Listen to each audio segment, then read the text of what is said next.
Good morning. I'm happy to be here even though I couldn't be with you in person. And I'm also very happy to talk with you about the new program that we're starting at the University of Maine at Presque Isle. We call our program Personalized Learning. And this photo that you see is of 4 young kids who participated in my inauguration last September.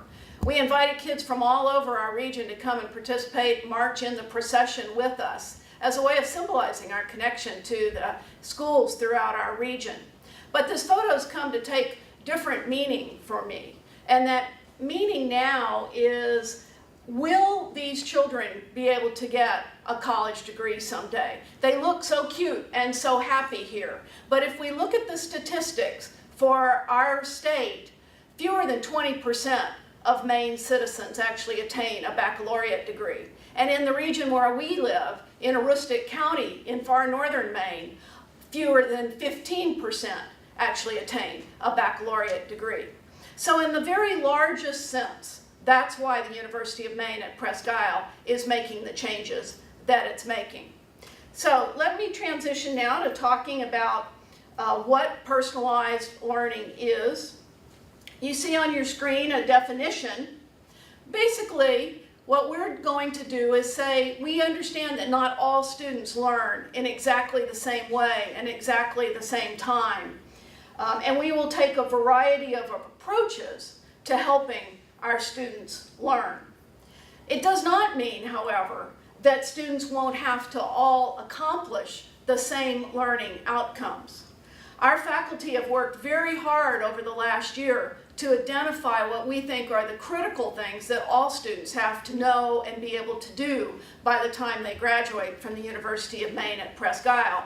We call these our essential learning outcomes, and I'm going to run through them for you here quickly. I won't go into detail because they're going to be familiar to you. The first one is, of course, the ability to solve problems. The second is being able to take personal responsibility and not be like one of these silly chickens up here. Civic engagement is also very important for the health of our communities and our democracy. Students need to know that it's important that they identify, work in their communities, and help solve community and civic problems. Communication skills are paramount. Everybody has to be able to communicate clearly in written form, in oral form, increasingly in video form. We talk a lot about innovation in this country and the desire and the need for innovation. We at the University of Maine at Presque Isle think that it's important to learn to be innovative and creative. And one way you do that is by engaging with the creative process and coming to have a deeper sense of aesthetic appreciation. And finally, we know that the masses of information that come towards us and our students are only going to become more massive in the future. And so we want all of our students to be able to sort through the different types of information and understand what's valid, what's not valid, and how to use that information responsibly. So these are the essential learning outcomes that all UMPI graduates will have to demonstrate before they are able to graduate. And I should clarify, they don't just have to get a passing grade on these. They will have to be proficient or beyond proficient in all aspects of these things. They can't excel in communication but not in aesthetic appreciation or civic engagement. Or they can't excel in just written communication and not be able to communicate clearly orally. A passing grade is not enough. They have to be proficient or above in all aspects of these essential learning outcomes. We've also identified learning outcomes for our general education program. We're basing these on the LEAP initiative that AASCU has been working on. Each of our major programs will have articulated learning outcomes. That's the work that will be done in this coming year. And in the areas where we will still have traditional courses, of course, each of those courses will have clearly identified learning outcomes. So having clearly identified learning outcomes, all students know that they have to reach is an essential part of personalized learning. What are some other elements of personalized learning? Students will be able to have what we call voice and choice. So a student can say to a professor, to achieve this outcome, I would like to do it this way. Okay, I would prefer, this is how I learn best, and I'd like to be able to show my learning in this way. So they have a voice in how they learn, and they have choice about how they demonstrate their learning. Another key component to personalized learning is that we flip time and learning. In the old system, time was the constant. You did everything by Friday, or you did everything by midterm, and then you were tested on it. And if you got it, that was great, you moved on. If you hadn't gotten it, or you'd only gotten 65% of it, you still moved on. In this system, that won't be good enough. If students aren't at proficient, then they will get additional time to get up to the level of proficiency. On the other hand, students who have moved more quickly can achieve proficiency more quickly, can move on to another area. We also are really going to emphasize formative assessments instead of summative ones. Now, this dashboard is not ours. This comes from another institution, but it's just an example. We will have a software system that will enable students and faculty to track the proficiencies and the progress that students are making on each of these proficiencies. So they don't necessarily have to wait for a grade to come out at the end of the semester. We wouldn't want them to do that. We want them to be constantly checking in to see where they are and to know what they still need to do. I think I've already referred to this, but we will accommodate different learning paces. Each instructor will have their pace. You know, this is where we need to be by midterm. This is where we need to be by the end of the semester for you to know and be able to do what I want you to be, where I want you to be by the end of the term. But students will be able to flex within that. And as I said earlier, either move more quickly or move more slowly. And finally, this system doesn't require students to spend time on things that they've already learned. I know a lot of students find that frustrating. Yeah, I've already learned this. Why do I have to do this again? And in our system, if they can show the instructor that they really have learned this, then they will simply move on to the next learning outcome. So let me transition now to talking about why UMPI is making this transition. First of all, this is the logo from the Department of Education in the state of Maine. In 2012, the Maine state legislature passed a law that requires all public schools in the state to transition to proficiency-based learning. And what we know is that students who have gotten used to that kind of system, where they have voice and choice, where the learning pace can vary, and all of those things I just talked about, if they've gotten used to that system and done well in it, they're very likely to want to continue in that system. And even more importantly, some students will have been successful in that system for the very first time. They may have struggled in a traditional school, but in this environment, they're able to achieve success. And those students are really the students that we want to become the college of choice for. Students who can learn in the proficiency-based environment, who love learning in that way. Those are the students we want to come to the University of Maine at Presque Isle. We're also doing this because we've done a lot of reading and thinking.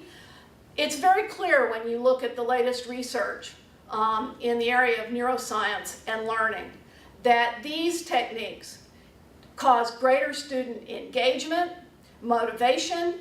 The learning is deeper and longer lasting. I won't go into all the research on this. You probably know some of it, but this is really critical to us. Why would we teach in any way that is not based on the latest research? We're scholars, we're academics, Research is what we do. Therefore, we need to know that research and base our pedagogy around it. And we believe then that that will lead to greater student success. And speaking of that, at the University of Maine at Presque Isle, as I'm sure at many of the institutions where you are working, many of our students are considered high risk. At our university, over 70% of our students fall in that category. They're first-generation students, they're economically disadvantaged students. They come from the lower 50% of their high school class. And their retention rates, as well as their graduation rates, have been lower than we would certainly like for them to be.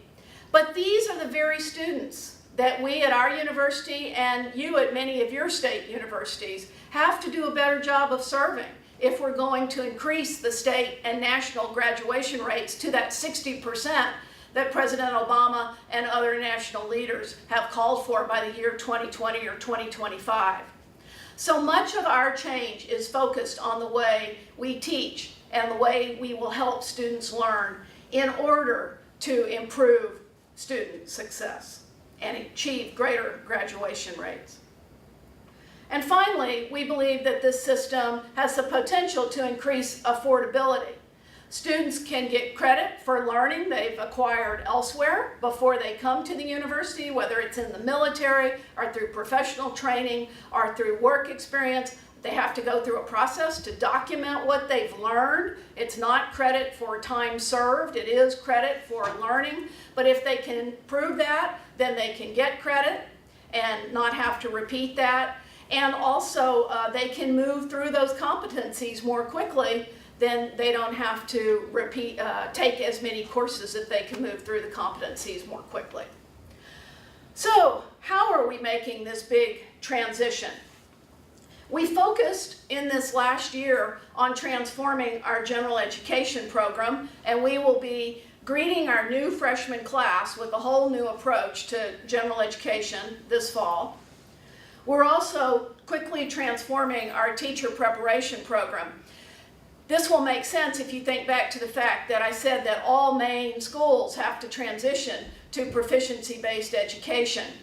They are desperately seeking teachers who know how to teach in this way. And the sooner we can begin producing those kinds of teachers, the better off those schools will be, and our graduates should be highly sought after. And in the next year or two, we are going to really focus on transitioning our academic majors. So we start with this year's class, and we gradually build this program over the next 3 or 4 years until we have it fully implemented. I want to talk just a minute about learning communities because these are key to our the delivery of general education. Instead of isolating students in single courses like they take English one day, they take biology another day, they take history another day, our general education program this fall will be delivered through interdisciplinary, team-taught learning communities on topics that we think will be of great interest to our students. And students will be working on achieving competencies in communication, in scientific literacy, in historical knowledge, but they'll be doing it in an interdisciplinary, integrated way instead of in a siloed way as they've always done in the past. Now, I'm sure some of you are wondering, wow, how are you doing this? Where are you getting the money? We were fortunate to receive a grant from the Davis Educational Foundation. It's only about $200,000, but it has enabled us to put a lot of money into faculty and staff development during this first year, and we will continue that in the coming year. We're also applying for other grant support to help us, and we're, of course, reallocating internally our own budget to support this new initiative. With the money we got from the Davis Educational Foundation, we have hired a school coach from Great Schools Partnership, which is a nonprofit entity that works with public schools. And so we've got one of the coaches who actually works with public schools now working with our faculty directly. Another key to what we're doing is transforming our library, which students just don't use as much anymore now that everything is digital. Transforming it into the Center for Innovative Learning, where teaching can be done and the academic student support services or tutoring services can be integrated much more seamlessly in with the delivery of instruction. Key to our faculty development was the identification of some faculty leaders. We asked for 10 faculty to serve as innovative teaching fellows. We got 20 applications, so we actually funded all 20, and this is a picture of them hard at work during the year here. They have really found it invigorating and exciting, but people always go, yeah, sure, that's the president talking. What did the faculty really say? So I have an interview here from one of our faculty members so you can hear directly from him. So my name is Chris Rollon. I've been teaching in physical therapist assistant programs for many years now, and I've been here for the last 3 years. Because I've been teaching from a clinical perspective, you know, we teach a lot of important skills to our students, and in a sense we've been doing competency-based education for quite some time, but since becoming an innovative teaching fellow this past year, and I was able to take a closer look at what proficiency-based education really is, I realized we really weren't doing it comprehensively or adequately. Why are we expecting them to demonstrate proficiency in some areas but not others? Isn't everything we teach important?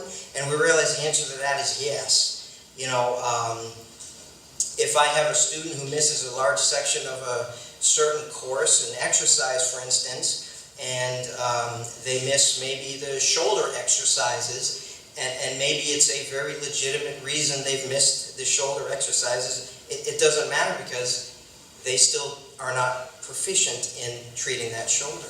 I would never want someone to go out in the clinic and treat someone who could treat the back or the knee or the hip real well, but just say, sorry, I'm just not proficient in the shoulder because my average grade was fine. So we realized it just makes so much sense to apply proficiency-based education. We're excited to do it. We're already seeing the differences. Students are excited. We see the results right away, and I'm actually amazed we haven't been doing it all along. It was also really important to us to have students at the center of the design, or at least the improvement or the continuous improvement of our design.